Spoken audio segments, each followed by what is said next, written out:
Mister ரெடிஸ் channel viewers அனைவருக்கும் வணக்கம். இன்னைக்கு பலவிதமான நோய்கள் உடம்புல வந்துகிட்டே இருக்குது. ஒவ்வொரு நாளும் ஒவ்வொரு நோய்களை புதுசா கேள்விப்படக்கூடிய ஒரு சூழலும் இன்னைக்கு அதிகரிச்சுக்கிட்டே இருக்குது. ஆனா முன்னொரு காலத்துல நம்மளுடைய முன்னோர்கள் எந்த ஒரு மருந்தும் இல்லாமல், மருத்துவமும் இல்லாமல், மருத்துவமனைகளும் இல்லாமல் அவங்கெல்லாம் ஆரோக்கியமாக தான் வாழ்ந்தாங்க இல்லையா? இன்னைக்கு இவ்வளவு மருத்துவமனைகள் பெருகிருச்சு, மருத்துவ உபகரணங்கள், ஸ்கேன் சென்டர் அப்படின்னு நிறைய பெருகிருச்சு, மெடிக்கல் ஷாப் நிறைய வந்துருச்சு. ஆனால் எல்லாரும் நோயோடையே சுற்றிக்கிட்டே இருக்கிறோம். அப்போ எங்கேயோ ஏதோ ஒரு விஷயம் இடிக்குது. மக்கள் சரியாக அந்த புரிந்து கொள்ளக்கூடிய நிலை, ஏதோ ஒரு விஷயத்தை புரிஞ்சுக்கிறாம நம்ம டிராவல் பண்ணிக்கிட்டு இருக்கிறோமோ அப்படின்ற ஒரு நிலை இருக்குது. நிறைய மக்கள் இதை உணர்றாங்க. அது அப்படிதான். அப்படி என்னதாங்க அப்படின்னா, ஃபர்ஸ்ட் விஷயம் பாத்தீங்கன்னா, உடல் தன்னைத்தானே சரி செய்து கொள்ளக்கூடிய தன்மையில நம்ம உடம்பு இருக்குதுன்றத எல்லா மக்களுக்கும் கேள்விப்படுறாங்க, வார்த்தைகளை சொல்றாங்க. ஆனா அதை உணரணும் அப்படின்ற நிலைக்கு யாரும் போகிறது இல்லை. இதுதான் மெயினான ஒரு அடிப்படையான ஒரு விஷயம். உடல் தன்னைத்தானே சரி செய்யும். ஆமா சொன்னாங்க, ஆமா எனக்கும் தெரியும், எல்லாருக்கும் தெரியுது. ஆனா உடல் தன்னைத்தானே சரி செய்கிறதா, சரி செய்வதற்கு என்னெல்லாம் ஸ்டெப் எடுக்குது, அதை நம்ம உணர்றோமா, ஃபீல் பண்றோமா அப்படின்னோம்னா அதான் இல்லை. இன்னைக்கு உடல் தன்னைத்தானே சரி பண்ற சிஸ்டத்தையே கொலாப்ஸ் பண்ணி வச்சுக்கிறோம் அப்படின்னு சொல்லலாம். நம்மளுடைய லைஃப் ஸ்டைல்ல, ஃபுட்டுல, இப்படி நிறைய விஷயங்கள்னால என்ன பண்ணிட்டோம், உடல் தன்னைத்தானே சரி பண்ற சிஸ்டத்தையே கொலாப்ஸ் பண்ணி வச்சுக்கிறோம். உடல் தன்னைத்தானே சரி செய்யப்படும் பொழுது நமக்கு நம்மளுடைய உடம்பு நம்ம கிட்ட பேசும். ஆனா அந்த பேசக்கூடிய அந்த உடலின் மொழியை நம்ம தெரிஞ்சுக்கிறதனுடைய விளைவு நம்ம பாத்தீங்கன்னா அதை நம்ம கண்டுக்கிறது இல்லை அப்படின்னு சொல்லலாம். உடல் நம்ம கிட்ட பேசுவோம் அப்படின்னா நிச்சயமா பேசும். உடல் நம்ம கிட்ட எந்த மாதிரி பேசும்? வார்த்தைகள் மூலமாக தான் கிடையாது. நம்ம உடம்பில் பல அறிகுறிகள் தெரியுது பார்த்தீங்களா? இந்த அறிகுறிகள் தான் உடல் பேசக்கூடிய மொழி. ஆனா நாம என்ன பண்ணிட்டோம்னா, இந்த அறிகுறிகளை தான் நாம நோய்களாக்கி வச்சுக்கிறோம். நமக்கு வரக்கூடிய தும்மல், இருமல், விக்கல், வலி, லூஸ் மோஷன் போறது, கான்ஸ்டிபேஷன் ஆகிறது, இதெல்லாம் என்ன நினைச்சீங்க? ஆக்சுவலி இதெல்லாம் உடலின் மொழிகள். அப்ப இந்த உடலின் மொழிகளை நாம சரியா புரிஞ்சுக்கிட்டோம் அப்படின்னு சொன்னோம்னா என்ன நடக்கும்? இந்த பிரச்சனைகள் எதுவும் வராமல் நம்ம ஆரம்ப கட்டத்திலேயே சரி செஞ்சுக்க முடியும். அதான் ஒரு விஷயம். அந்த வகையில நம்மளுடைய ஸ்கின் லேயர்ல நிறைய இந்த உடலின் மொழிகள் பாத்தீங்கன்னா நமக்கு சொல்லும், நம்மளுடைய ஸ்கின்னோட அவுட்டர் லேயர்லயே.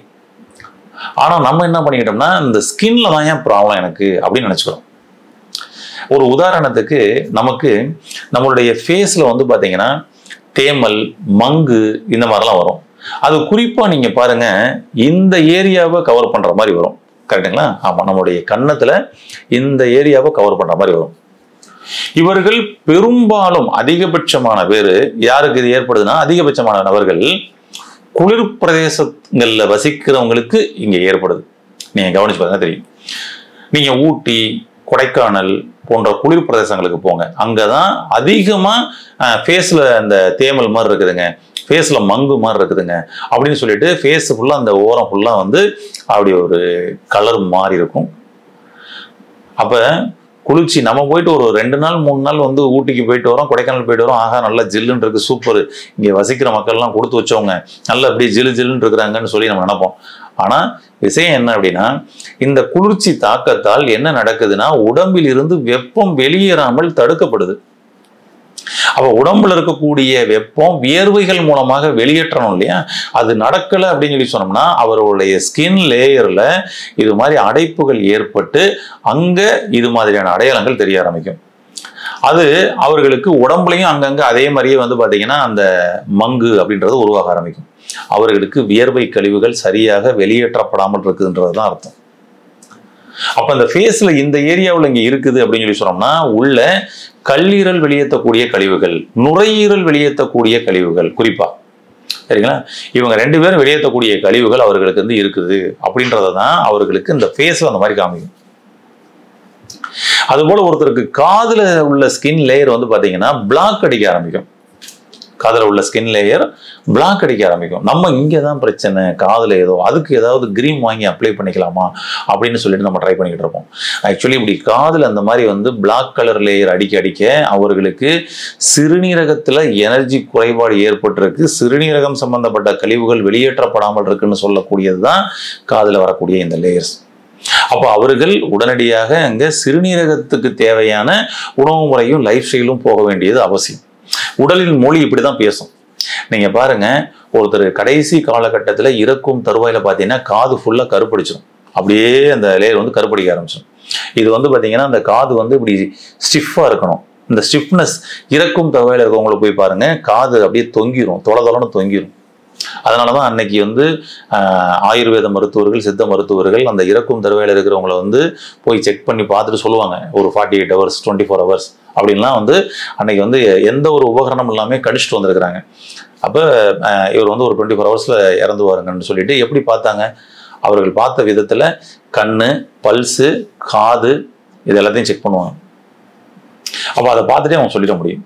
அப்ப உடம்புக்குள்ள அந்த உயிர் சக்தி ஓட்டங்கள் உள்ளுறுப்புகளில் ஓடப்படும் பொழுது எந்த உறுப்புகளில் தடை இருக்கிறதோ அப்ப அந்த உறுப்புல தடை இருக்குன்றத நமக்கு உடல் மொழியின் மூலமாக நமக்கு சொல்லும். அந்த வகையில காதுல இப்படி கருப்பு லேயர் இருக்குதுன்னா நமக்கு சிறுநீரகம் எனர்ஜி குறைபாடு இருக்குது அப்படின்றது அர்த்தம். அலர்ட் ஆகிக்கணும். அதுபோல உடம்பு முழுவதுமே அரிப்பு எடுக்குதுங்க. ஃபுல்லா வந்து பாத்தீங்கன்னா ஸ்கின் லேயர் ஃபுல்லா வந்து பாத்தீங்கன்னா அரிப்பு எடுக்குது. இங்க மேல ஏதோ பிரச்சனையோ ஸ்கின்ல அப்படின்னு சொல்லிட்டு நம்ம ஸ்கின்ல பிரச்சனையோன்னு தேடிட்டு இருப்போம். ஆனா உண்மையில என்ன அர்த்தம் அப்படின்னா, உள்ளுக்குள்ள உங்களுடைய ரத்தத்தில் அதிகப்படியான கழிவுகள் கலந்திருந்தா அது உங்களுடைய ஸ்கின் லேயருக்குள்ள அரிப்படுக்கும். அதுபோல ஒரு சில பேருக்கு இந்த ஜாயிண்ட் அதாவது நம்மளுடைய ரிஸ்ட் ஜாயிண்ட், நம்மளுடைய எல்போ ஜாயிண்ட், ஷோல்டர் ஜாயிண்ட், முழங்கால் ஜாயிண்ட், கணுக்கால் ஜாயிண்ட், தொடை இடுக்கு ஜாயிண்ட்னு சொல்லி ஜாயிண்ட்கள்ல மட்டும் கருப்படிக்கிறது, அங்க மட்டும் அரிப்பு வர்றது, அங்க மட்டும் ஸ்கின் வந்து ப்ராப்ளம் வர்றதுலாம் சில பேருக்கு வந்துகிட்டு இருக்கும். அவங்க வந்து பிளட் டெஸ்ட்ல சிஆர்பி எல்லாம் பார்த்தாங்க அப்படின்னா கன்ஃபார்மா அது வந்து கூட தான் இருக்கும். அவங்களுடைய பிளட்ல சரிங்களா ஒவ்வாமை ஏற்படுத்தக்கூடிய அந்த நச்சு கிருமிகள் இருக்குதுன்னு அர்த்தம். இதை தான் உடலின் மொழி மூலமாக இங்க நமக்கு சொல்லுது. ஆனா நமக்கு இங்கே நம்ம ஸ்கின்ல தான் ப்ராப்ளம்னு சொல்லிட்டு அந்த ஸ்கின் ப்ராப்ளத்துக்கு ஏதாவது நம்ம வந்து ஒரு நல்ல மருந்து கிடைக்குமா, நல்ல மருத்துவர் கிடைப்பாரான்னு சொல்லி நம்ம தேடிக்கிட்டு இருக்கிறோம். இதுதான் உடலின் மொழி. அப்ப உள்ளுக்குள்ள அந்த நச்சு கிருமி அழிக்கிற மாதிரியான விஷயங்களை நாம உணவு முறைகள்லயோ லைஃப் ஸ்டைல்லையோ சேர்த்துக்கணும். இதுதான் பெட்டர். அதே போல வந்து பாத்தீங்கன்னா சில பேருக்கு அது வந்து அப்படியே வந்து புண்ணாக ஆரம்பிச்சிருது, அரிப்பெடுக்குது, சொரிஞ்சா அந்த இடத்துல புண்ணாயிருச்சு, புண்ணானது ஆற மாட்டேங்குது, சோரியாசிஸ் போன்ற பிரச்சனைகளுக்கு போயிருது. அப்ப இந்த மாதிரி வந்து சோரியாசிஸ் போன்ற பிரச்சனைகள் அல்லது ஸ்கின்ல வரக்கூடிய புண்கள் வந்து ஆறா புண்களாக ஆகக்கூடிய நிலைகள்லாம் ஏற்படுதுன்னா என்ன அர்த்தம்னா, அவர்களுக்கு நீங்க கவனிச்சு பாருங்க, கேட்டு பாருங்க, சின்ன பிள்ளையில இருந்து அவர்களுக்கு நுரையீரல் சார்ந்த பிரச்சனைகள்ல அவங்க அவஸ்தைப்பட்டிருப்பாங்க. ஒரு 40 வயசுல ஒருத்தருக்கு வந்து சோரியாசிஸ் அப்படின்னு சொல்லி கண்டுபிடிக்கிறான்னு வச்சுக்கோமே, அவர் பாருங்க சின்ன வயசுல படிக்கப்படும் பொழுது இருந்தே அவருக்கு நுரையீரல் சம்பந்தப்பட்ட எனர்ஜி குறைபாடு ஏற்பட்டு அதுக்கு மெடிசன் எடுத்துருப்பாரு. சளிக்கழிவுகள், குறிப்பாக சளிக்கழிவுகள் அவருடைய உடம்புல தேக்கமாயிருச்சுன்னு அர்த்தம். சளிக்காக அவர் சின்ன பிள்ளை வந்து மெடிசன் எடுத்துக்கிறீங்க, ஆமாங்க அப்படின்னு சொல்லி கேட்டு பாருங்க, ஆமாங்கன்னு. அப்ப நுரையீரல் சளிக்கழிவுகள் தேக்கமடைந்தால் அவர்களுக்கு என்ன ஆகுதுன்னா இங்க பின்னாடி வந்து பாத்தீங்கன்னா வந்து ஸ்கின் சம்பந்தப்பட்ட பிரச்சனைகள் ஏற்படுது.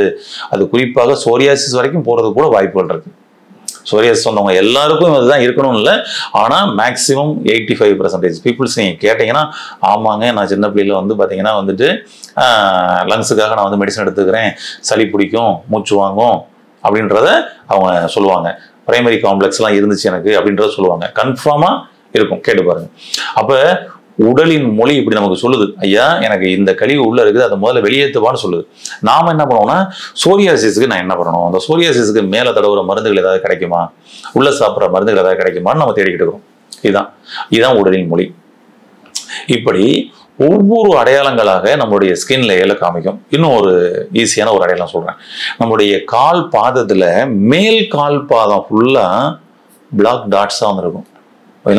இது சிறுநீரகம் வெளியேற்றக்கூடிய கழிவுகள் வெளியேற்றப்படலன்றத காலில் காமிக்குது. ஆனா நம்ம காலில் தான் ஏதோ பிரச்சனைன்னு சொல்லி நம்ம நினைச்சுக்கிட்டு இருப்போம். அதுக்கு ஏதாவது மருந்து இருக்கான்னு வாங்கி தேய்ச்சிக்கிட்டு இருப்போம். இப்படி உள்ளுறுப்புகளில் இந்த கழிவுகள் வெளியேற்றப்படாமல் இருக்குதுன்றத நம்மளுடைய ஸ்கின் லேயர்ல காமிக்கும். சரி, இதுக்கு என்னதாங்க பண்ணலாம்? ஈஸியான சொல்யூஷன் ஏதாவது கிடைக்குமா அப்படின்னா நிச்சயமா இருக்கு. ஈஸியான சொல்யூஷன் என்ன அப்படின்னா, இன்னைக்கு நம்ம சாப்பிடக்கூடிய உணவு முறைகள்ல சில மாற்றங்களை கொண்டு வந்தாலே போதும். என்னன்னா, ஃபர்ஸ்ட் தண்ணீர் வந்து நம்ம ஒரு நாளைக்கு நம்மளுடைய உடம்புக்கு தேவையான அளவுக்கு எடுக்கிறோமான்னு பாருங்க. ஏன்னா இது உடம்புல வெப்பத்தை குளிர்ச்சிப்படுத்திடும். கழிவுகள் தேக்கம் இருந்தால் அதை வெளியேற்றி விட்டுரும், அடைப்புகள்லே இல்லாமல் அதை நீக்கிறோம், சர்க்குலேஷனை நல்லா இம்ப்ரூவ் பண்ணி கொடுத்துரும், கூலாக வச்சுக்கிறோம். அப்போ நம்ம உடம்புக்கு 20 கிலோ ஒருத்தர் எடை இருக்கிறாருன்னா அவர் 1 லிட்டர் தண்ணி குடிக்கணும்னு வச்சுங்க. அப்படி ஆவரேஜாக கால்குலேட் வச்சுங்க. இப்போ நீங்கள் ஒரு 60 கிலோ இருக்கிறீங்கன்னா 3 லிட்டர் தண்ணி குடிக்கணும். ஒரு நாள் முழுவதும் 3 லிட்டர் தண்ணி குடிக்கிறீங்களான்னு செக் பண்ணி பாருங்க.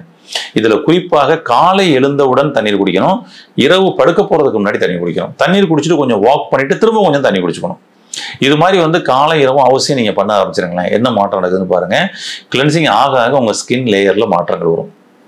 அதுக்கப்புறம் நம்ம சாப்பிடக்கூடிய உணவுகள்ல அதிகமா நம்ம பாத்தீங்கன்னா இனிப்பு புளிப்பு சம்பந்தப்பட்ட உணவுகளை தான் நம்ம அதிகமா எடுத்துக்கிடுக்கிறோம். ஒரு மாற்றத்துக்கு கொண்டு பாருங்களேன். நமக்கு இந்த ஸ்கின் பிரச்சனைகள் எல்லாம், அந்த ஸ்கின்ல தெரியக்கூடிய அடையாளங்கள் மாறணும், உள்ளுக்குள்ள ரத்தம் சுத்திகரிக்கப்படணும், உங்களுடைய சிறுநீரகம் சரியா செயல்படணும், உங்களுடைய பிளட் டீடாக்ஸ் ஆகணும், உங்களுடைய வெப்பம் குறைக்கப்படணும்னா நீங்க துவர்ப்பு கசப்பு சம்பந்தப்பட்ட உணவுகளை கொஞ்சம் அதிகமா எடுக்க ஆரம்பிங்களேன். என்ன மாற்றம் நடக்குதுன்னு பாருங்க. குறிப்பாக ரொம்ப ஈஸியா ஒரு உணவு முறையை சொல்றேன், அதை மட்டும் எடுத்துங்க. வாரத்துல ஒரு நாள் சுண்ட வத்தல் குழம்பு வச்சு சாப்பிட்டு பாருங்க. ஆமா, இந்த சுண்ட வத்தல் குழம்பு வாரத்துல ஒரு நாள் கம்பல்சரி நீங்க சேர்த்துட்டே வந்துருங்க. என்ன மாற்றம் நடக்குதுன்னு பாருங்க. உடம்புல இருந்து இது டீடாக்ஸ் ஆக உங்களுடைய ஸ்கின் லேயர் ஆட்டோமேட்டிக்கா சூப்பரா மாறும், ரத்தம் சுத்திகரிக்கப்படும், கசப்பு தன்மை உடம்புல ஏறும், நச்சு கிருமிகள் அழிக்கப்படும், நரம்புகளுக்கு பலம் கொடுக்கும், எனி டைம் நல்ல எனர்ஜியா பிரிஸ்கா ஆவீங்க. உங்களுடைய நெகத்துல மாற்றம் வரும், ஹேர்ல மாற்றம் வரும், ஃபேஸ்ல மாற்றம் வரும், பல விஷயங்கள் நடக்கும். கசப்பு தன்மை நம்ம எடுக்கிறது இல்லையே.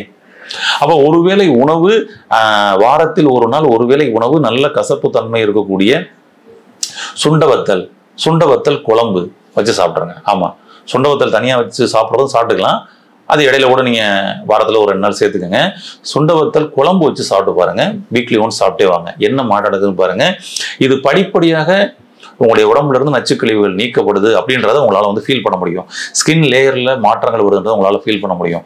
வியர்வை கழிவுகள் வெளியேறாமல் இருந்தா வியர்வை வெளியேற மாதிரி ஏதாவது ஒரு கோட் பண்ணணும், இல்லைன்னா அதுக்கு ஒரு ஸ்டீம் பாத் கூட நீங்க பண்ணிக்கணும். அப்பதான் அந்த ஸ்கின் லேயர்லாம் ஓப்பன் ஆகும். இதை மட்டும் ட்ரை பண்ணி பாருங்க. வாரத்தில் ஒரு நாள் சுண்டவத்தல் குழம்பு, வியர்வை கழிவுகளை வெளியேற்ற மாதிரியான ஒரு எக்ஸசைஸ் எனி ஒன். அல்லது அடுத்து பாத்தீங்கன்னா வாட்டர், ஒரு நாளைக்கு 3 லிட்டர் வாட்டர் அப்படின்றது 20 கிலோக்கு 1 லிட்டர்ன்ற ரேஷியோல வாட்டர்ன்றது. இதை மட்டும் நீங்க ப்ராசஸ் பண்ணி பாருங்க. உங்களுக்கு உடலின் அறிகுறிகள் எல்லாம் மாறுறதை நீங்க ஃபீல் பண்ணுவீங்க. அப்பனா உள்ள கிளென்சிங் நடக்குது அப்படின்னு அர்த்தம். இதை கடைபிடித்து ஒரு நோய் வருவதற்கு முன்னாடியே ஆரம்ப கட்டத்திலேயே நீங்கள் குணப்படுத்தி ஆரோக்கியமாக வாழ வாழ்த்துக்கள். நன்றி.